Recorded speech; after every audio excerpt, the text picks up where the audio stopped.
अस्सलामुअलैकुम YouTube family and friends, मैं हूं अली और आप देख रहे हैं द नॉलेज ट्री। हाजिर हूँ एक नई मालूमाती वीडियो के साथ। इस वीडियो में आपको बताऊंगा पेपर चेक करने का तरीका, चाहे वो आपको रेनोवेशन के हों, चाहे आपने पहली दफ़ा जमा कराए हों या आपकी फैमिली या बच्चों के पेपर्स आपने जमा करवाए हों। उसका तरीकाकार क्या है जब आप जमा करवा दें कि उसका स्टेटस, उसका रिज़ल्ट चेक करने का, तो वो बड़ा सादा सा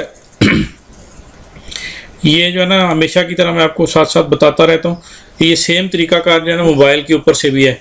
जब आप पेपर जमा करवा के आते हैं तो आपको रेजवार तो यानी एक पेपर मिलता है जिसके ऊपर मोहर लगी होती है, जिसके ऊपर जो है ना नंबर ऑफ एक्सपीरियंस नीए और सारी डिटेल दी गई होती है। उसी के ऊपर आपको एक ना वेबसाइट का भी एड्रेस लिखा होता है और साथ में नंबर्स भी होते हैं जिनके ऊपर आप कॉल करके अपना स्टेटस चेक कर सकते हैं, या फिर कॉल के अलावा एक मोबाइल नंबर होता है जिसके ऊपर अपना SMS भेज के भी उसका स्टेटस चेक कर सकते हैं, आपको रिप्लाई आ सकता है। लेकिन सबसे अच्छा तरीका जो है, जो लोग पसंद करते हैं करना, वो यही है इंटरनेट के थ्रू करने का, क्योंकि कॉल जिसके ऊपर करें वो 902 वाला नंबर होता है अमूमन, और काफ़ी महंगा पड़ता है। तो चलिए मैं आपको बताता हूँ। इसके लिए आपने क्या करना है, आप सर्च बार में लिख लें या गूगल में लिख लें। गूगल सबसे अच्छा है क्योंकि इसमें जो है ना, ये तो एक तो जो है ना डायरेक्ट मिनिस्ट्री के मतलब मिल जाते हैं इसके लिंक्स। बहुत सारे खुद लोगों ने जो है ना लोगों की हेल्प के लिए आर्टिकल्स वगैरह लिखे होते हैं, वो क्लास रात ने जो है ना अपने ब्लॉग वगैरह लिखे होते हैं जिनमें इंफॉर्मेशन भी होती है। अब आप जो है ना www. से आप लिखेंगे तो नीचे जो है ना आपको लिंक आ जाएगा। उसके नीचे आपको ऑप्शन मिल जाते हैं, सीता प्रीविया लेना है या स्टेटस चेक करना है, ये जो भी आप इसके ऊपर सिंपल क्लिक कर दें तो ये आपके सामने ये ऑप्शन सारे आ जाते हैं। सीता लेना है, रेनोवेशन ऑथराइजेशन या स्टेटस चेक करना है तो आप इसके ऊपर क्लिक कर दें। मैं आपको डिस्क्रिप्शन में एक लिंक दूंगा जो आपको सीधा आपको उसी पेज के ऊपर लेके जाएगा, लेकिन ये आपको समझाने के लिए कुछ और बातें जो हिदायत लिखी होती हैं उसके लिए मैं आपको ये करके दिखा रहा हूँ। ये देखें, इसके ऊपर आ जाएंगे, इसके पेज के ऊपर।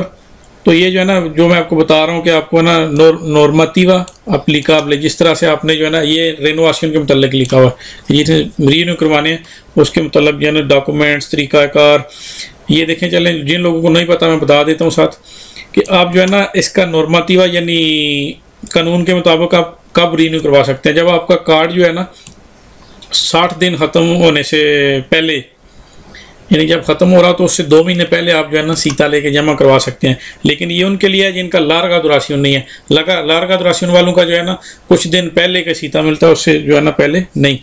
उसके बाद जो है ना अगर आपका कार्ड ख़त्म भी हो जाए तो उसके बाद भी आपको 90 दिन का टाइम होता है, यानी आप 2 महीने पहले और 3 महीने बाद टोटल 5 महीने का टाइम होता है आपके पास कार्ड रीन्यू करवाने का। ठीक है, तो ये परेशानी की ज़रूरत नहीं होती है। देखें नीचे जो है ना लारगा दुरासियन का भी लिखा है, टाइम उसका भी यही लिखा है कि 60 दिन पहले और 90 दिन बाद, लेकिन उसका पहले मिलता नहीं है।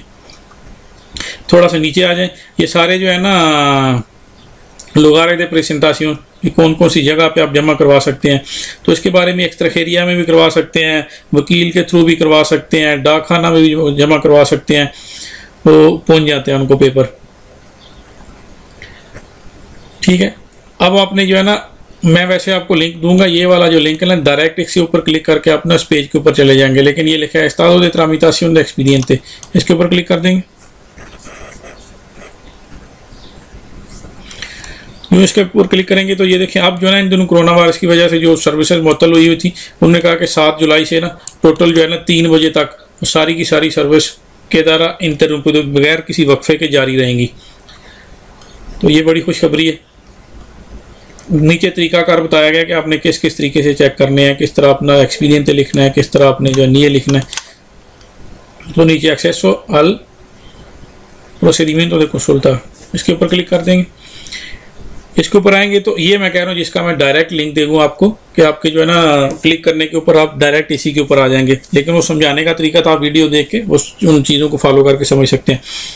अगर आपका क्लावे इंस्टॉल है कंप्यूटर के अंदर या सर्टिफिकेट डिजिटल, ये उसी सूरत में है जिनका पहले से पेपर मौजूद है, उनके पास नीए नंबर है, उन्होंने अपना इंस्टॉल किया हुआ है। जिन्होंने पहली दफ़ा जमा करवाने हैं उनके पास तो ऑप्शन ही नहीं होता ये जमा कर इंस्टॉल करने का। तो ये अमूमन बहुत कम लोगों के पास होता है, इसी के साथ ही चेक करते हैं। कंसल्टर कौन फॉर्मूलारियो, इसके ऊपर क्लिक कर देंगे। अब अगर आपका नहीं है, आपने रीन्यू कराने के लिए जमा करवाया, तो फिर आपने अपने कार्ड का नंबर लिखना है, डेट लिखनी है जिस डेट को जमा करवाया, आनियो दे नासिमेंटो यानी जिस सन में आप पैदा हुए हैं, तो ये कैप्चा फिल करना है। अगर आपने जो है ना एक्सपीडिएंटे के साथ करना है, मैं एक्सपीडिएंटे के साथ बताऊंगा, क्योंकि पहली दफ़ा जो लोग पेपर जमा करवाते हैं उनका नियर जो है ना ग्रावार नहीं होता, उनका एक्सपीडिएंटे के साथ ही चेक करना पड़ता है। तो अब आप सोच रहे होंगे कि अगर इधर ऑप्शन निये का आ रहा है तो यहाँ अक्सर लोग फंस जाते हैं कि आप क्या करें। तो ये ऊपर देखें, ये लिंक होता है एक, ये दिया हुआ ना कि अगर आप निये के साथ नहीं करना चाहते तो डायरेक्टamente con su número de expediente, इसके ऊपर क्लिक करेंगे तो निये वाला जो खाना है वो एक्सपीडिएंटे में चेंज हो जाएगा। ठीक है, अब número de expediente जो है ना वो हर शहर का जिस नंबर से ना उसका कोडिगो पोस्टल यानी पोस्टल कोड शुरू होता है ना, número de expediente de tramitación भी उसी नंबर से शुरू होता है। ठीक है, 15 नंबर का जो है ना ये एक्सपीडिएंटे नंबर होता है। तो वो जो है ना हर इलाके का आपकी रेस्गुआर्दो के ऊपर उस हिसाब से आपको मिल जाएगा 15 नंबर का एक्सपीडिएंटे। número de expediente आगे एक नंबर होता है लार्ज 15 इंचों का, वो आपने आराम से सर्च कर लेना है। मेरा चूंकि मेडेड का है, मैं जिसके चेक कर रहा हूँ तो मैं मेडेड का लिखूंगा। यहाँ तक जो है ना वो कोडिगो पोस्टल वाला सिलसिला होता है। उसके बाद जो है ना जिस सन में आप जमा करवाते हैं जिस साल वो होता है, उसके बाद 7 इंचों का जो है ना एक्सपीडिएंटे होता है। ठीक है, वो आपने लिख देना है। उसके नीचे आपने लिखना है fecha de presentación de solicitud, यानी जिस डेट को आपने पेपर जमा करवाए हैं उसके नीचे año de nacimiento। ठीक है, आप जिस सन में या जो पेपर जमा करवाने वाला जब वो पैदा हुआ उसके नीचे आई एम नॉट रोबोट वाला जो है ना ये लाजमी क्लिक करना है, फिल करना है इसको। ये जब टिक का निशान आ जाए ग्रीन का तो कंसुल्टार, ये नीचे जो बटन है इसके ऊपर क्लिक कर देंगे। उसके ऊपर क्लिक करने के बाद आप जो है ना डायरेक्ट उस पेज के ऊपर आ जाएंगे जिसके ऊपर रिजल्ट होगा आपका।